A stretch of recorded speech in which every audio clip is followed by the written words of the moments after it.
Hello and welcome to How's That? We are getting to the business end of the IPL 2020. With me today, as always, is Vijay Lokpally, my friend and colleague. Good morning to you, Vijay. Yeah, good morning, Rajaram. Very good morning. Tough game for Rajasthan Royals. They were expected to win it, but batting first, they were not able to make the most of the opportunity to put on a good score. They had a very good power play, but then Sunrisers Hyderabad came back strongly and won the match. Yeah, tough game for Rajasthan Royals, no doubt. But I think Sunrisers found their heroes last night in these two young men, Manish Pandey and Vijay Shankar. And I'm very happy for Vijay Shankar. He's among the runs, and he must have silenced many critics, including me, with that performance. No, Vijay, I've always believed that criticism is for a bad performance, and we always appreciate a good performance. We do not criticize a cricketer. We always criticize a performance. I would like to believe that as somebody, as people who have covered a lot of cricket, you and I have not never got personal with cricketers, but we have looked at their performances. If it is a bad shot, we call it a bad shot. If somebody has bowled rubbish, we call it rubbish, and we leave it at that. It's not personal at all. Oh, yes. And I know one thing for sure. They also know that who is a good critic, who's a bad critic, and who's attacking them personally, and who's evaluating their cricket on-field performance. So, I mean, there is no doubt about it that they are also very well informed. But the solid century partnership that Manish Pandey and Vijay Shankar got for Sunrisers Hyderabad allowed the team to go to the fifth spot suddenly, even ahead of Kings XI Punjab.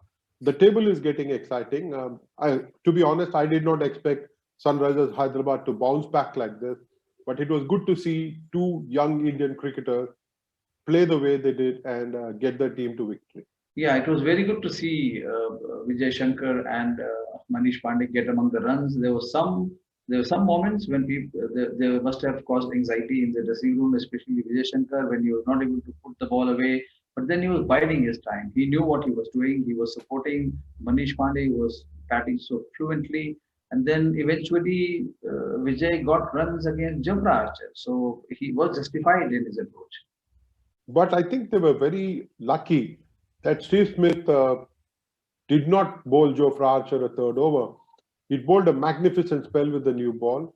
He got rid of skipper David Warner and Johnny Bairstow, two dangerous batsmen. And then when people were expecting Steve Smith to give a third over to Jofra Archer, he held him back. Both Manish Pandey and Vijay Shankar would have been pleased to see the back of Jofra Archer at that point of time. True. I mean, you have a very valid point, but then again, it's in hindsight. I read this morning. I saw some of the comments about Jofra Archer not being given the third over. But my argument is, how do you know for sure that he would have got the wicket? I mean, Manish Pandey and Vijay Shankar would have dealt with him differently. They wouldn't have. They would have seen his over off, which is what would have been a common sense approach to the job. So yeah, the majority view prevails. Archer should have been given the third over because he was firing. But my argument is there's no guarantee that he would have got a wicket. Definitely, Vijay. There is no question that cricket does not come with any guarantee.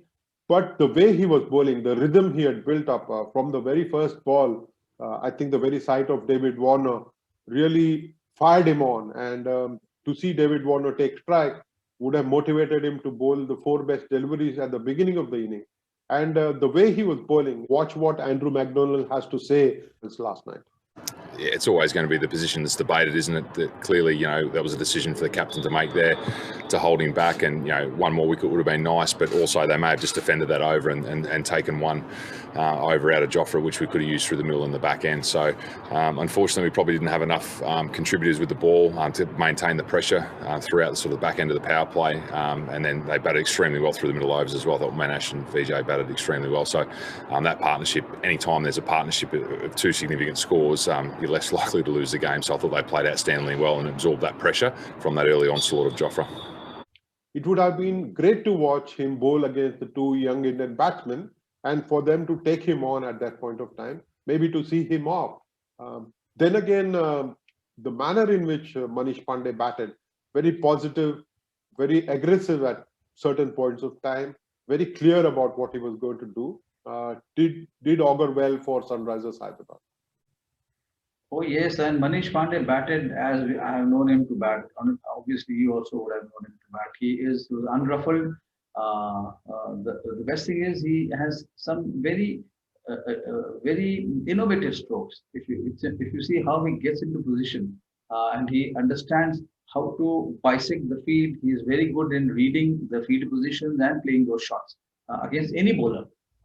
Some of them were predetermined shots, and it was good to see him among the runs. Going back quickly, just one word about Jofra Archer. Maybe Smith must have thought that he'll push in a bowler who can get his 4 overs in and keep Archer 2 overs towards the end when he might be needed. So it was a temptation which Smith could not probably overcome. But fine. I mean, give credit to Manish Pandey and Vijay Shankar for the absolutely brilliant batting. Sticking for just a bit longer with Manish Pandey, Vijay, at the end of the game when he came on television and spoke, he said something very interesting. He said his mind was cluttered in the last few games and he was not able to make the best decision. He had a chat with VVS Lakshman, who's a mentor of the Sunrisers Hyderabad side, and was able to make the best decisions yesterday. Are you surprised who brought about this change in Manish Pandey? It had to be Lakshman. I mean, it was very well for him to admit that his mind was definitely cluttered. He was not playing the shots he should have been playing. He was kind of hurting himself back. But last night he assumed the responsibility. He knew Lakshman was watching, and he must have given certain instructions. The best thing was Vijay Shankar and Manish Pandey communicating on the pitch. That was very, very crucial. The chat they had with each other showed them the way. The assurance with which Manish Pandey batted also gave Vijay Shankar the freedom to bat himself in. He's not scored a run. He's not been among runs for some time now. And it was good to see the partnership. And I think it's the only century partnership between two Indian batsmen in IPL history. How? For them to stitch together a partnership, the only century stand by Indian batsmen in more than 700 matches of IPL history, was great to watch. And they were unhurried, unflustered, and they knew that they had to play only Jofra Archer with care. And because the dew was setting in, the leg spinners of Rajasthan Royals were not as effective. Plus, remember, these two can play spin very well. I mean, the main threat was Archer, which they were seeing him off. And then, of course, they attacked Archer also. But they're good against spin. But Rajaraman, I must say, I was very impressed with the way Vijay Shankar responded to the questions put to him after the game. It's a very sound mind, very calm mind. I think it would be good if we listen to his views on the innings and the victory. Manish was actually hitting the ball really well early on, and when I went in, I actually didn't bat that many balls in this IPL, till this innings. Before this innings, I had only batted 18 balls before this innings, so it was very important for me to have a feel of it. And then Archer was bowling quick, so it is very important for me to stay at the wicket, give him the confidence that we can take the game deep, and he was actually hitting the ball really well. So after a while, I think we had a interaction in the middle, and we wanted to take the game deep, and I opened up, and then we got few boundaries, so it made things easier for us. So overall, I think it was a good partnership, and I think we had good communication in between. it is very important for someone like me to play a bowler like Jofra Archer in this situation, because it gives me a lot of confidence. He was coming really hard at us, and if you see in the second and third over, I think I played most of the balls that he bowled. So it is very important for me to play without getting out, and score some run as well. So which was very important for me. So I think we really had a proper communication between, which helped us, and we were running really well between the wickets, which helped us to take the game deep. It was good to watch Vijay Shankar express himself freely, not just on the pitch, but also at the press conference, Vijay. He makes a very valid point about Jofra Archer. But to my mind, the spell that he bowled to David Warner will stick in mind for some time. It is not going to go away in a hurry. And then the manner in which he got Johnny Bairstow out was also a treat to watch. Yeah, I mean, quality bowlers, great bowlers, they're known to set up the batsmen. They're known to look for weaknesses, and they're very quick in, I must say, very quick in detecting them. And here, Warner has been Archer's bunny, if I can say that. He has got him so many times. And last night again, it was a typical Archer spell where he got first the dangerous Warner and set up Bairstow with a beautiful ball. I think I want to listen from you. We were describing that ball beautifully. No, to begin with, Vijay, it was kind of brave of David Warner to take strike against Jofra Archer. Lesser batsmen may have preferred to be at the non-striker's end, but this is David Warner, and he wanted to get rid of the demon. But unfortunately for him, Jofra Archer was up to it, and he bowled 4 terrific deliveries to David Warner. He played and missed a couple of times, giggled away, thinking that the stress would go away, slashed the third delivery over the slip's head for 4 to third man, and then edged a catch to Ben Stokes. It was a magnificent catch in the end, but this spell of 4 deliveries is going to stick in mind. There have been some very good bowling performances in IPL, but Jofra Archer to David Warner will stick in mind. And the manner in which he got the ball to jag back after pitching and find the gap between bat and pad to send Johnny Bairstow to the hut was incredible bowling.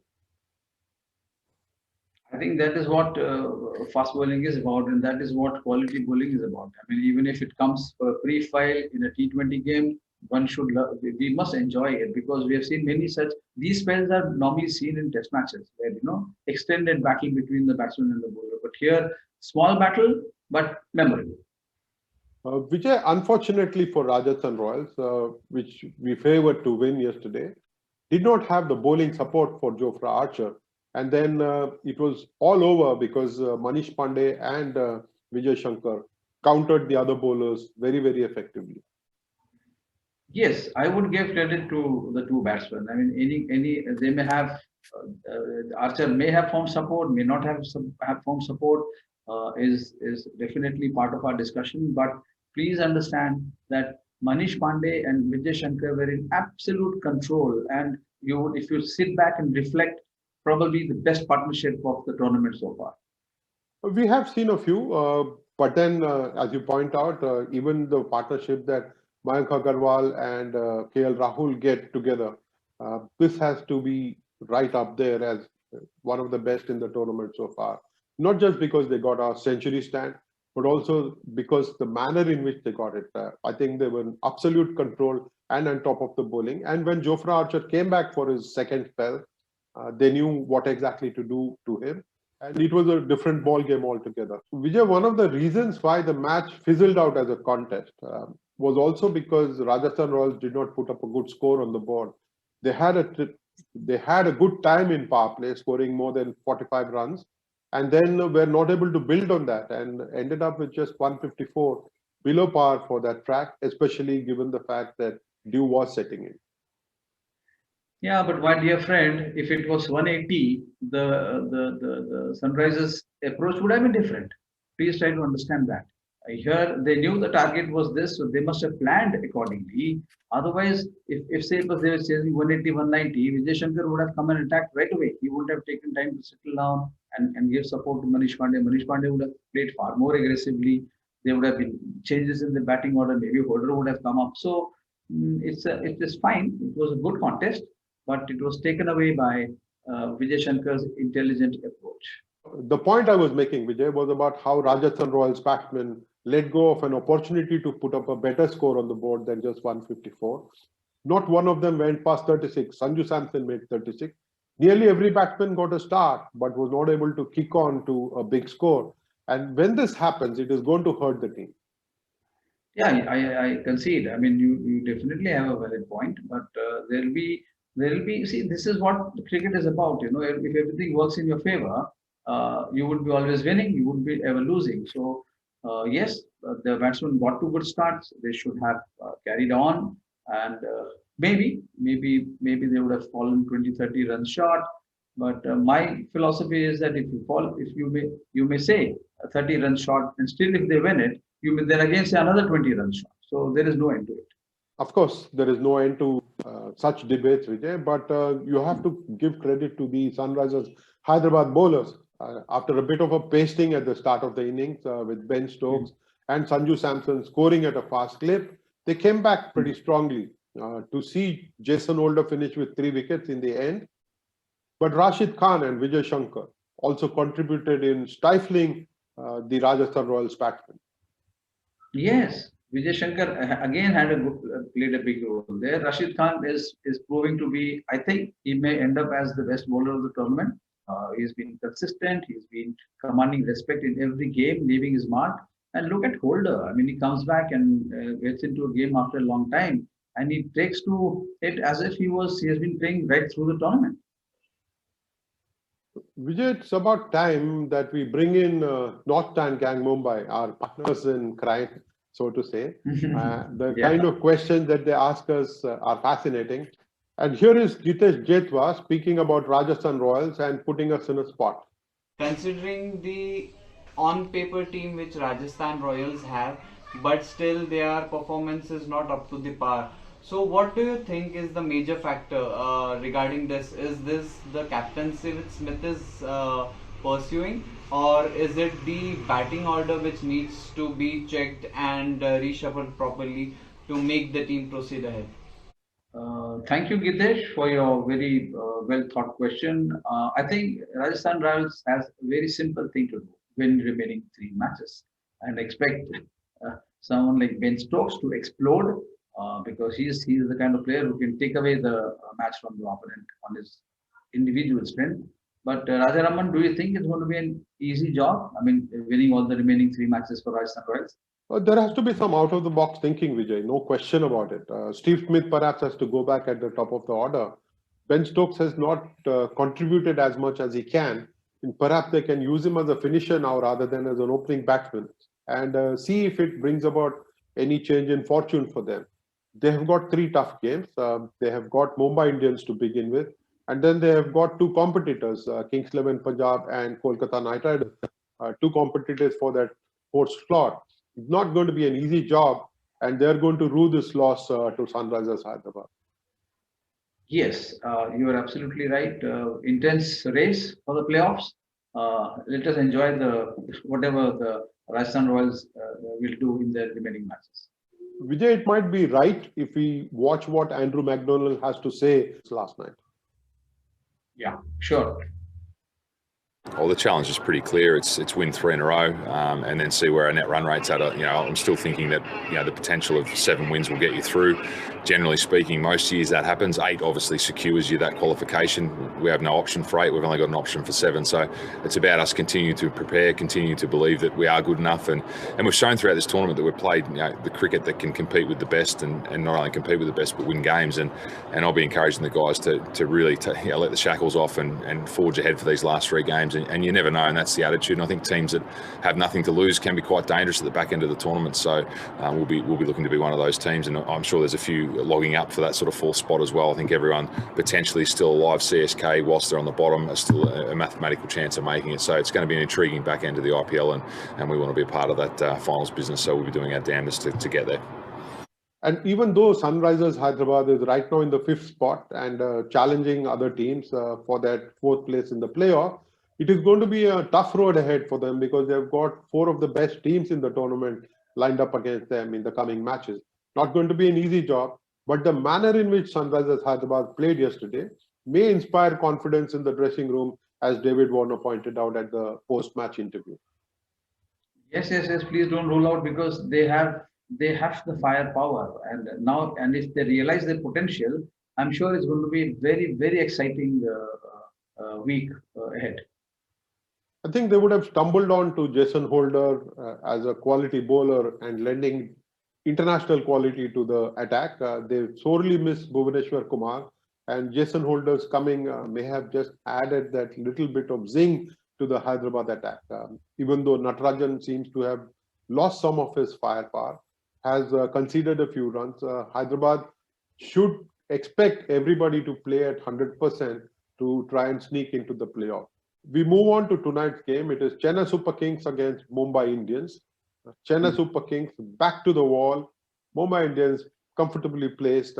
Rohit Sharma and his team will want to win this match and then be in a very comfortable position to make it to the playoffs. Everyone knows that Delhi, Mumbai and Bangalore are perhaps the best place at this point of time, but they will want to secure a confirmation now.